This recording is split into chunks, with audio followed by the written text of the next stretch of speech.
নিচের বাক্যগুলোকে বাক্যে প্রকাশ করি এবং খোলা বাক্য ও গাণিতিক উক্তি নির্ণয় করি।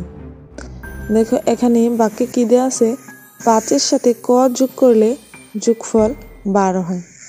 তাহলে আমরা একটা বাক্যে প্রকাশ করতে হবে প্রথমে, তারপর আবার বাক্যটা কি খোলা বাক্য না গাণিতিক উক্তি তা নির্ণয় করতে হবে। আমরা আগে বাক্য লিখি। দেখো 5-এর সাথে যোগ করব কি ক, তাহলে কি সমান সমান কত হলো, যোগফল 12। তাহলে দেখো এবার আমরা এটি সমাধান করি। আমাদের বলছে আবার বাক্য প্রকাশ করার পর এটি খোলা বাক্য না গাণিতিক উক্তি তা নির্ণয় করতে হবে। ক সমান সমান 12 ওই পাশে, দেখো 5 এই পাশে থেকে ওই পাশে চলে যাবে, -5 হয়ে যাবে। মানে যোগেরটা ওই পাশে গেলে বিয়োগের হয়ে যায়। মানে আমাদের ক এর মান বের করব, যে কোনো অক্ষর প্রতীক থাকলে শুধু অক্ষর প্রতীকের মান বের করতে হলে তাকে এক পাশে নিয়ে যেতে হয়। দেখো ককে এক পাশে আর সংখ্যাগুলোকে এক পাশে নিয়ে গেলাম, 12 থেকে 5 বিয়োগ করে দিতে 7 হয়েছে। যদি এখানে দেখো, সুতরাং এখানে আমরা বাক্যটি সত্য না মিথ্যা তা নির্ণয় করতে পারি না, তাই এটি একটি কি খোলা বাক্য। যে বাক্যে ক, এক্স, ওয়াই, খ এরকম একটা যার মান আমরা ধরি বা মনে করি এভাবে নিতে হবে, তখন এটা কি খোলা বাক্য। তাহলে আমরা এবার চিনতে পারবো খোলা বাক্য কোনটা আর গাণিতিক উক্তি কোনটা। ঠিক আছে। তবে এই অঙ্কগুলো করার কারণ হলো আমরা সমীকরণের অঙ্ক সমাধান করতে এই নিয়মটি প্রয়োজন, এবং ক এর মান বের করতে, এক্স এর মান বের করতে এই নিয়মটি প্রয়োজন। তাই আমি এই অঙ্কগুলো সমাধান করে দিচ্ছি, তোমরা মনোযোগ সহকারে দেখে নাও। কারণ বর্তমানে সৃজনশীল প্রশ্ন হবে, কোথা থেকে প্রশ্ন হবে তা তোমরা বলতে পারবে না। একদম সহজ জায়গা থেকেও একটি প্রশ্ন চলে আসতে পারে। তাই যে কোনো সমস্যা খুঁটিনাটি সব কিছু আমরা ভালোভাবে জানব। তাহলে এটিকে বাক্যটি একটি খোলা বাক্য। আমরা কখন খোলা বাক্য বলবো? যখন ক এর মান বের করতে বলবে বা খ এর মান, এক্স এর মান। দেখো আমরা যদি ক এর মান 6 ধরি, তাহলে এটি কি হয়, মিথ্যে হয়ে যাবে। মানে কি আমরা এটিকে সত্য মিথ্যা যে কোনো কিছুই তৈরি করে ফেলতে পারবো নিজের ইচ্ছা মতো, কারণ এখানে তো মান দেওয়া নেই, তাই না? তাহলে এরকম ক এর মান, এক্স এর মান, ওয়াই এর মান এরকম দেওয়া থাকলে এই বাক্যগুলো কি খোলা বাক্য। তাহলে আমরা খোলা বাক্য কীরকম হবে আমরা চিনলাম এবং জানলাম, তাই না? মানে ক এরকম মান বের করতে বললেই খোলা বাক্য। এবার দেখো এই বাক্যটি কী বাক্য? 3কে 4 দিয়ে গুণ করলে গুণফল 12 হয়। আমরা 3কে 4 দিয়ে গুণ করি, 3 গুণ 4 সমান সমান গুণফল বলছে কত হবে, 12 হবে। এখন আমরা গুণ করে দেখি 3 4 12, তাহলে কি বাক্যটি সত্য। আর এখানে কি গাণিতিক উক্তিটি নির্দিষ্ট করে দেওয়া আছে, তাহলে কি এটি একটি গাণিতিক উক্তি। গাণিতিক উক্তি আমরা একদম নিঃসন্দেহে শিওরভাবে বলতে পারি এটা কি 3 4 12, 12ই হবে। এখানে কি বাক্যটি সত্য, মানে আমরা কি বাক্যটি একটি গাণিতিক উক্তি, এটি একটি গাণিতিক উক্তি যা একবারে নিঃসন্দেহভাবে শিওরলিভাবে বলা যায় যে এটি সত্য, না হলে এটি মিথ্যা, মানে গ্যারান্টি দিয়ে বলতে পারবো, তখন কি এটি একটি গাণিতিক উক্তি বা বন্ধ বাক্য। 26কে 4 দিয়ে ভাগ করলে ভাগফল 5 হয়। তাহলে আমরা এটিকে একটি বাক্য তৈরি করি, 26 ভাগ 4 সমান ভাগফল কত, 5। দেখি এবার আমরা ভাগ দিয়ে দেখি ভাগফল কত হয়। আলাদাভাবে সাইডে ভাগ দাও। দেখো 4 6 24, 4 7 28, কিন্তু 26 হয় না। তাহলে আমরা সাইডে ভাগ করে দেখি এর ভাগফল কত। বাক্যটি 26 ভাগ 4, দেখো 4 6 24 অবশিষ্ট 2। তাহলে এখানে ভাগফল কত 6 আর ভাগশেষ আমাদের 2। তাহলে দেখো এখানে এখানে কত ভাগফল দেওয়া আছে, কত এই পাশে 5। তাহলে এই বাক্যটি কি মিথ্যা, সত্য নয়। বাক্যটি এপাশ ওপাশ কি সমান সমান হয়নি।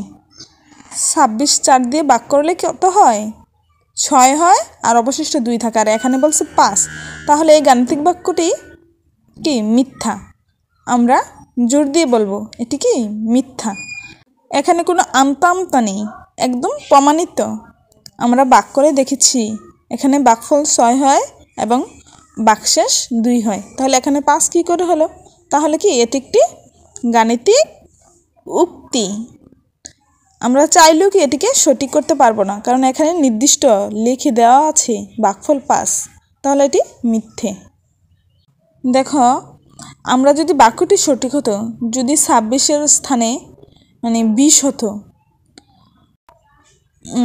20 ভাগ 4 সমান ক, যদি আমাদের কি কয়ের মান বের করতে বলতো, তখন কি এটি কি একটি খোলা বাক্য হতো, তাই না?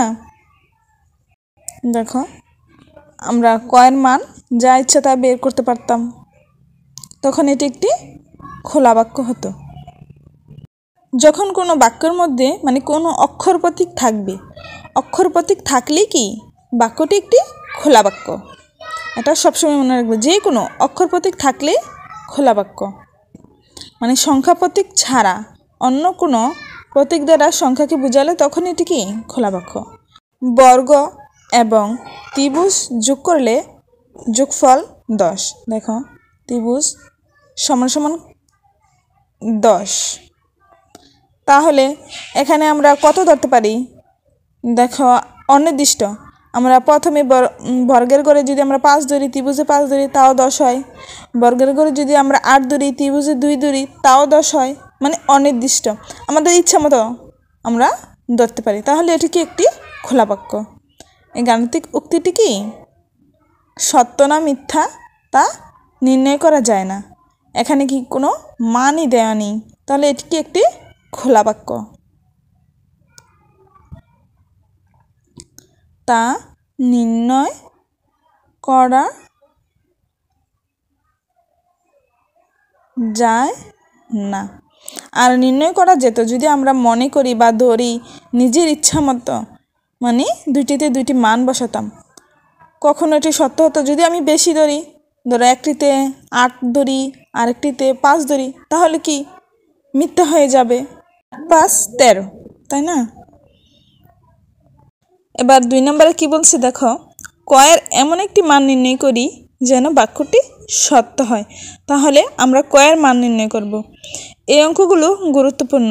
পরবর্তীতে সমীকরণের অঙ্ক, বীজগণিতীয় অঙ্ক, বিভিন্ন ক্ষেত্রে এগুলো কাজে লাগবে।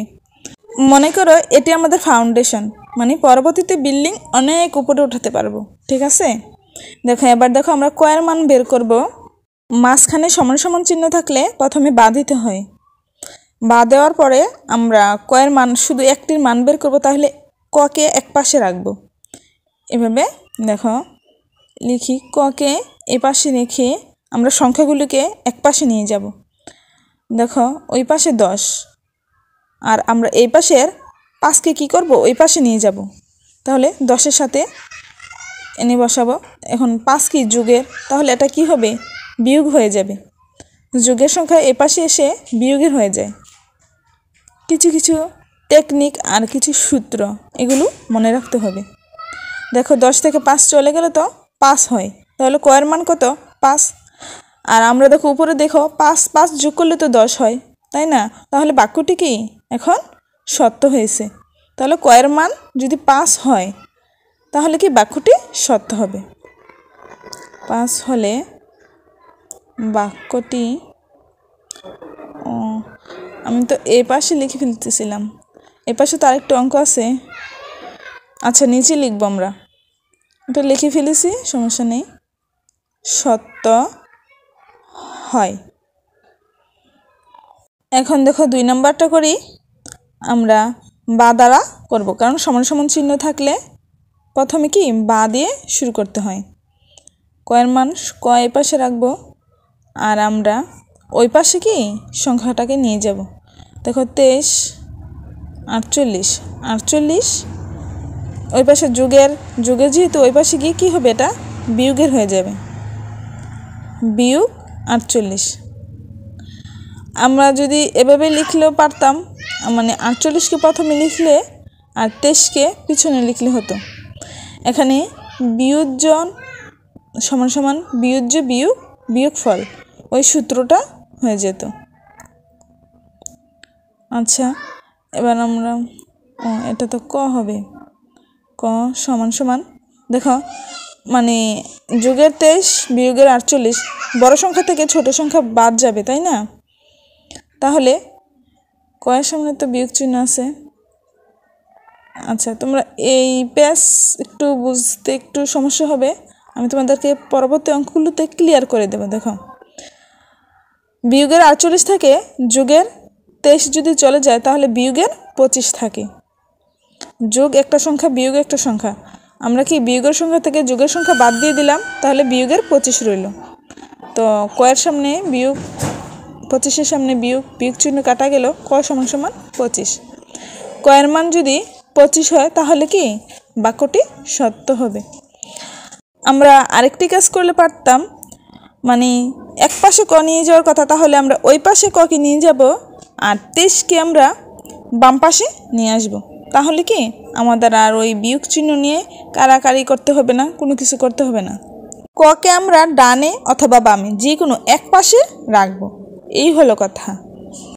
সঠিক বা সত্য হবে। তাহলে এবার আমরা 3 নম্বরটি দেখি। কয়ের এমন একটি মান নির্ণয় করতে হবে যেন বাক্যটি সত্য হয়। তাহলে সমান সমান থাকলে বা ক সমান 37, এ পাশে একটা গুণ চিহ্ন আছে, তাহলে এটা ওই পাশে গিয়ে কী হবে, ভাগ 2।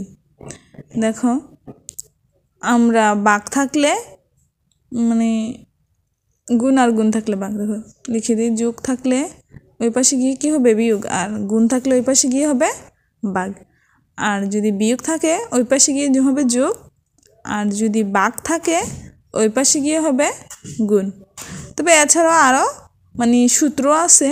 ধরো আমাদের যখন মানে বাহ্য বা ভাজক বের করতে বলে তখন আবার আলাদাভাবে বের করতে হয়। দেখো, 18 দোকানে 37, কয়ের মান কি 18, কয়ের মান 18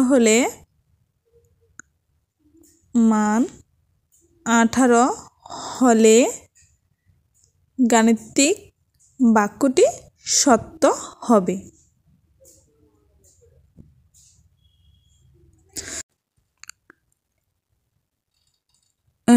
তারপর দেখো 4 নম্বরটি, বাহ্য 72, তাহলে বাহ্য কত, ভাগফল 6। এখানে আমরা ওই যে শর্ট টেকনিক, ভাগ থাকলে গুণ, গুণ থাকলে ভাগ, ওইভাবে করব না। এখানে কি আমরা ভাবতে হবে মানে 72কে কত দ্বারা ভাগ করলে ভাগফল 6, মানে ভাজক কত ছিল। তাহলে ভাজক বের করতে হলে আমাদের ভাগফল দ্বারা ভাজ্যকে কি ভাগ করতে হবে। তাহলে 72/6। আর আমরা যদি দেখো মানে ওই পাশে 72 নেওয়াতে মানে এইভাবে লিখলাম। এখন আমরা দেখো ককে ওই পাশে রাখবো, মানে এক পাশে রাখলে 72 এই পাশে আছে যেহেতু এই পাশে 6টাকে নিয়ে আসবো। চলো আমরা পরবর্তী লাইনে ওইভাবে লিখি, মানে এটা বাড়তি লিখলাম, এভাবে লিখলেও হবে, আবার তুমি যদি এভাবে লেখো তাও হবে। 72 ভাগ ওই পাশ থেকে 6 এই পাশে নিয়ে আসলাম, আর ককে এক পাশে নিয়ে গেলাম। এখানে আমাদের কয়ের মান বের করতে বলেছে, তাই আমরা ককে যে কোনো এক পাশে নিব, হয় ডান পাশে না হয় বাম পাশে, মানে এক পাশে তাকে একা নিব আর সংখ্যাগুলো এক পাশে। তাহলে দেখো এখানে আমরা ভাগ চিহ্ন, তাই আমরা গুণ চিহ্ন দিয়ে ফেললে আবার হবে না, কারণ এখানে কিন্তু বাহ্য মানে ভাজক কত, তাহলে ভাজক কত বের করতে হলে আমরা কি মানে ভাগফল দ্বারা ভাজ্যকে ভাগ করব। ভাজকের সূত্র অনুযায়ী লিখব। দেখো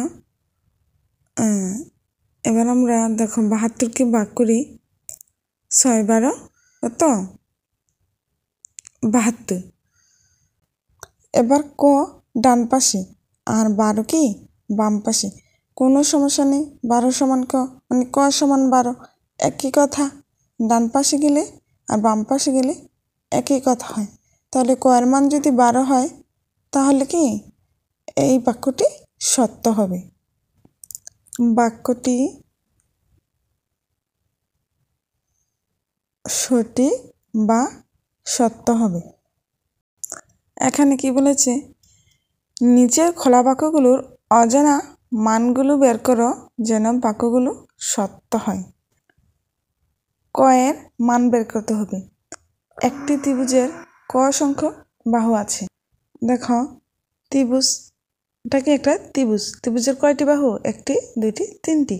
তা আমরা জানি ত্রিভুজের বাহু 3টি। আমরা জানি একটি ত্রিভুজের বাহু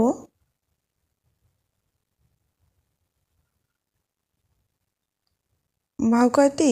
3টি। 3টি বাহু।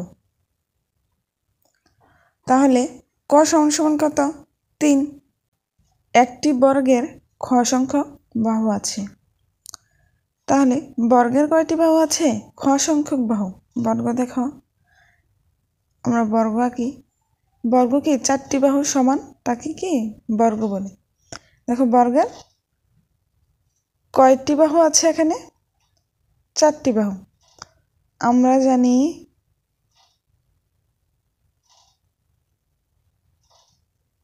বর্গের 4টি বাহু আছে। একটি বর্গের বাহু 4টি। তাহলে খ সমান 4। মানে ক টাকার দ্রব্য কিনে 100 টাকা দিয়ে 45 টাকা ফেরত নেওয়া হলো, মানে খরচ করলো কত টাকা। এখন এটা বের করব। ধরো 100 টাকার নোট দিয়ে দোকানদারকে যদি 45 টাকা ফেরত নেওয়া হয় তাহলে কত টাকা খরচ করলো। তাহলে আমরা কি এটা কয়ের মান কীভাবে বের করব? 100 থেকে 45 বিয়োগ দিলে আর বাকি টাকাটা খরচ করলো, ঠিক না? আমরা এভাবে বের করে ফেলব। একটু মাথায় বুদ্ধি খাটাতে হবে। দেখো ক যোগ 45, মানে কত টাকা খরচ করলাম আর 45 টাকা ফেরত দিলাম, মোট কত টাকা? 100 টাকা।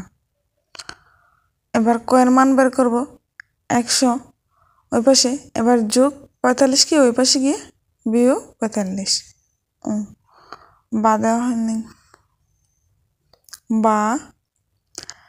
এবার দেখো ক সমান 100 থেকে 45 বিয়োগ হলে 55। তাহলে কি কয়ের মান 55। সুতরাং এখানে কি ক সমান 55। এখানে গুরুত্বপূর্ণ কিছু পয়েন্ট লিখে দিচ্ছি, এগুলো মুখস্থ করে রাখা ভালো। দেখো বিয়োজন সমান কি? বিয়োজন বিয়োগ বিয়োগফল। আমরা যখন বিয়োজন বার করব তখন বিয়োজ্য থেকে বিয়োগফল বাদ দিব, তাহলে বিয়োজন পেয়ে যাব।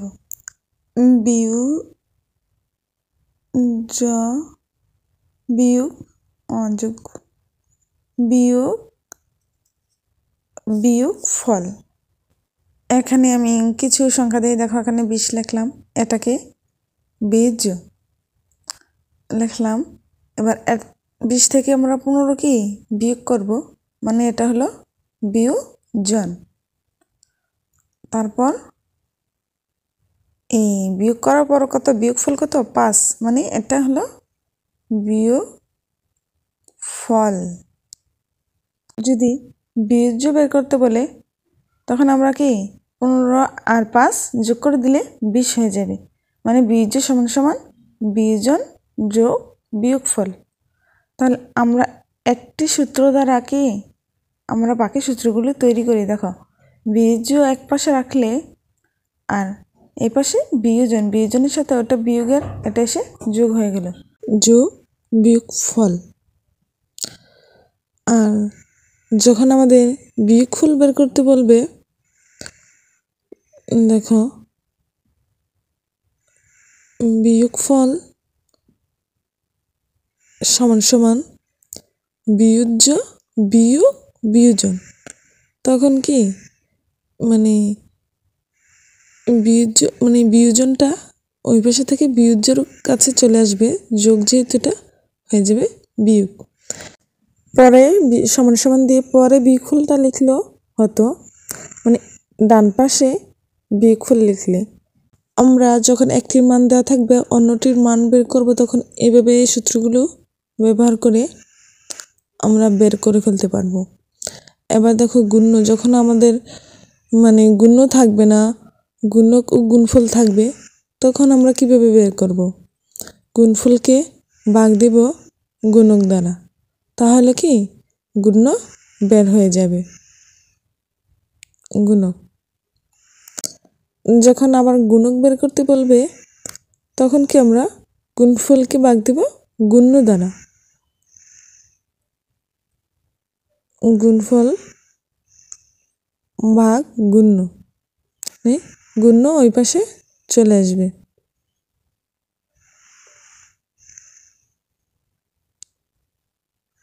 গুণফল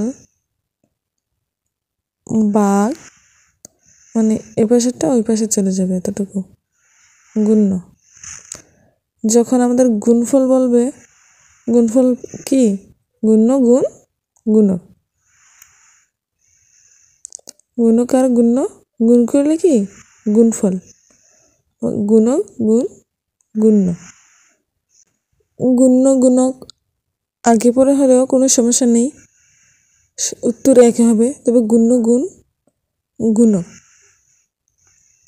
এভাবে কি সঠিক। তাহলে গুণ্য কোনটি গুণক কোনটি এগুলো আমাদের চিনতে হবে। আচ্ছা, এটা আগে তোমাদের দেখিয়ে দিই। দেখো, 12 যদি গুণ্য হয়, 6 হলো কত গুণক, আর 72 হলো গুণফল। 6 12 72। এবার দেখো ভাগের নিয়মগুলো, বাহ্য সমান সমান বাচক গুণ ভাগফল, যদি নিঃশেষে বিভাজ্য হয়, একবারে বাক্সে শূন্য থাকে। দেখো এবার কোনটা বাহ্য কোনটা বাচক কোনটা ভাগফল, এটা আমাদের চিনতে হবে। আমরা যাকে ভাগ করব সে বাহ্য, আর যার দ্বারা ভাগ করব সে হলো বাচক। এখানে 12 দ্বারা ভাগ করেছি, তাহলে 12 কি বাচক, আর 48কে ভাগ করেছি 48 বাহ্য, আর ভাগফল 4। আর যদি আমরা এভাবে লেখা থাকে না আগে, এটা কি বাহ্য, আর এটা হলো বাচক, আর এটা হলো ভাগফল। তোমাদের বাহ্য ভাজক ভাগফল চিনতে হবে, এগুলো চেনা খুব জরুরি। এখানে ভাগশেষের বিষয়টাও ক্লিয়ার করে দিই। দেখো এখানে যদি 49 হতো, 4 12 48, অবশিষ্ট 1, ভাগশেষ 1, তাহলে এটা কি ভাগশেষ হতো, আর এটা ভাগফল, এটা বাহ্য, আর এটা ভাজক। যখন নিঃশেষে বিভাজ্য না হবে, অবশিষ্ট থাকবে, তখন আমরা আবার অন্য আরেকটি সূত্র ব্যবহার করব। বাহ্য সমান সমান ভাজক গুণ ভাগফল যোগ ভাগশেষ, তার সাথে কি যোগ হবে ভাগশেষ। বাস, এবার আমরা দেখো এই সূত্রগুলো দিয়ে আমাদের অন্য আরেকটি সূত্র বের করার প্রয়োজন পড়ে। যখন আমাদের বাজক বের করতে বলবে বা বাহ্য বের করতে বলবে তখন আমরা কিভাবে বের করব? এটা আমি নিচে লিখে দেখাচ্ছি। যখন আমাদের বাজক বের করতে বলবে, বাজককে আমরা একপাশে রাখবো, তখন কি বাহ্যকে ভাগফল দ্বারা ভাগ করব। বাহ্য ভাগ ভাগফল, ধরো আমরা ভাগফল গুণের আছে, আমরা ওই পাশে নিয়ে গেলাম বাহ্যর সাথে, তাহলে কি ভাগ হয়ে গেল। আর বাজকটা এক পাশে রেখে দিলাম, উল্টে দিলাম আর কি। এবার যখন ভাগফল বের করতে বলবে তখন বাহ্যের সাথে কি বাজক ভাগ হবে, বাহ্যকে বাজক দ্বারা ভাগ করলে কি ভাগফল বের হয়ে যাবে। যখন আমাদের আবার ভাগশেষের পালা আসবে তখন কি হবে, শেষ বের করব, তখন ভাগশেষকে আমরা এক পাশে রাখবো, এই পাশ অথবা ও পাশ। ধরো বাহ্য এখানে, বাহ্য থেকে আমরা কি বাজক গুণ ভাগফলকে বিয়োগ করে দেব। এই দুটো ইন্টু চিহ্ন দিয়ে একসাথে, মানে এর সামনে কি যোগ চিহ্ন আছে, তাহলে এটা বিয়োগ করে দেব, তাহলে ভাগশেষ বের হয়ে যাবে। মানে বাহ্য থেকে বাজক গুণ ভাগফল করে যা হয় তাকে বাহ্য থেকে বিয়োগ করে দেব, বিয়োগ করলে যেটা থাকবে অবশিষ্ট এটাই কি ভাগশেষ।